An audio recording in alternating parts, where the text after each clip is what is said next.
BTR सरकार जानायनिफ्रायनो थोंजोङै जोंनि सेल्फ हेल्प ग्रुप बा व्यक्ति रांखान्थि जौगानायनि थाखाय माखासे हाबाफारि लानाय जादों आरो बेबायदिनो टिनबो होनाय जाबाय गोरिब न'खरनो आरो दिनैहाय जोङो सिलाइ मेचिन राननाय जादों काजलगाव समस्थिनि सिङाव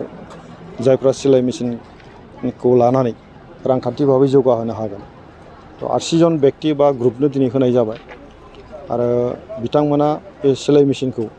हयथ' सोरबा एमब्रयडारि सुनायाव बाहायगोन जि सुनायाव बाहायगोन दखान होनायाव बाहायगोन बेबायदि बाहायनो थाखाय होनाय जादों आरो आं खोब मोजां मोनदों बिटिआर सरकारा बेबायदिनो रांखान्थि जौगानायनि थाखाय ग्रुप एबा व्यक्तिनो बायदिसिना बेबायदि मोनसे आसनिफोरखौ होनायनि थाखाय दिनै आखायाव लाबाय आरो फैगौ समफ्राव गोबां माखासे आसनि लानाय जादों फार्मिं सेक्टराव दिनै पिग मिशन घोषणा होनाय जाबाय अमा फिनायनि गेजेरजों रांखान्थि जौगानाय दाउ फिनायनि गेजेरजों रांखान्थि जौगानाय ना फिनायनि गेजेरजों रांखान्थि जौगानाय जायफोरखौ माने सहसै जोंनि आइ आफाफ्रा मावनो हायो बिखेखै जोंनि आइजोफ्रा जाहाथे मावनो हायो आरो जोंनि जाखांबोनाय सेंग्रा सिख्लाफोर जायफोरखौ जों साख्रि होजोबनो हानाय नङा बिथांमोनखौ गावनो गाव खामानि मावनानै थांनानै थानो हानायनि जि लामा बेनि थाखाय बिटिआर सरकारा सानगासिनो दङ गोबां लाइनाव ट्रेनिं होनाय जागोन आरो गोबां लाइनाव बिथांमोनखौ फार्मिं सेक्टराव खामानि मावनो थाखाय माखासे लामा दिन्थिनाय जादों आरो बेखौ जों मावफुंगोन। सार बिटिआर गोरोबथानि उनाव जे सान्थि फैबायमोन जोंनि जायगायाव नाथाय साननैसो सिगां बे ULBबो जानायखौ जों खौरां मोनदों आरो बेराफारसेजों सानै बारग' एनजिफोरा जिउ खोमानांबाय बिनि सायाव थासारिनि सायाव मा बुंनो सार? बे बाथ्राया सैथो जे बिटिआर गोरोबथानि उनावहाय गोजोन सान्थिया फैबाय दा मोनसे समावहाय गोबां माखासे थासारि होयो मोनसे समाजाव सोरबा साफा सानैनि जिउ गोमानाय बा बबेबा मोनसे गन्दगल जानाय बेजोंनो जे गासिबो ओनसोलारि गन्दगल जादों बे बाथ्राखौ जों साननो नाङा गोरोन्थियानो जा बा सोरबा खालामनायानो जा माबा नङा माबा मोनसे घटनाया जागोन मोनफा मोननैया नाथाय बेखौ लानानै जोंनि गेजेराव एथ' हुलुस थुलुस खालामनानै समाजखौ गन्दगल खालामनायनि खुनु जुक्ति गैया होननानै आं सानो दाख्लैनि घटनाया जोंनि थाखाय दुखुनांथाव जानाङामोन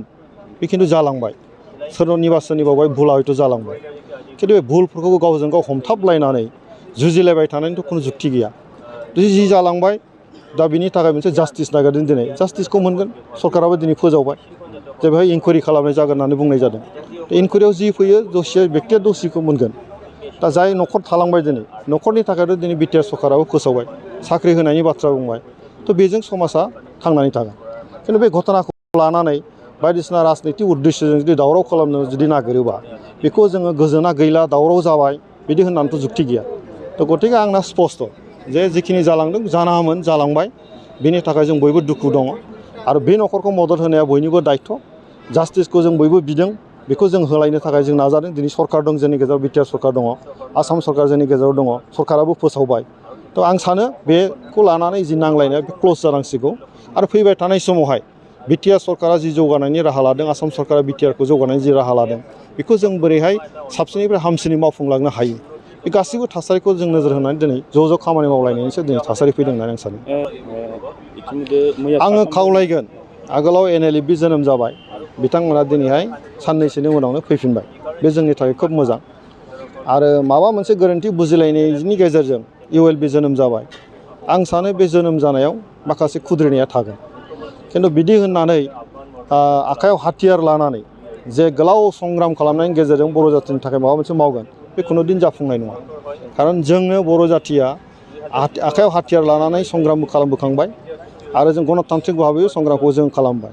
बे संग्रामाव मा जादों मा जायाखै बिनि जारिमिन दंजोबो बेखौ सानसे साननै बुंलाबायनायजों जानाय जिनिस नङा बे गासै बाथ्राखौ जोंनि गोरों गोराफ्रा बुजिनांगोन आरो जायफ्रा माने मा होनो बेखौ इमोसनजों दिनै दैदेनजादों बेखौ जोंनि दिथागिरिफ्रा बेखौ जोङो फोरमायनांगोन बा बुजायनांगोन जों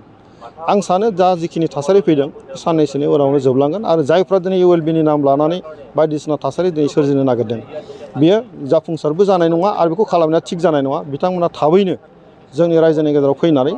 रायजोनि सान्थिनि गेजेरजों गणतान्त्रिक भाबैनो माबाफोर जुदि मोननांगौ दङबा बेखौ दाबि लांनानै जोंहा हासिल खालामनायनि थाखायसो जों खामानि मावनाया दरखार दं होननानै आं सानो। सन्मानीय আমাৰ UPPL নেতাবৰ্গসকলক মোৰ তৰফৰ পৰা মই ধন্যবাদ যাচিছোঁ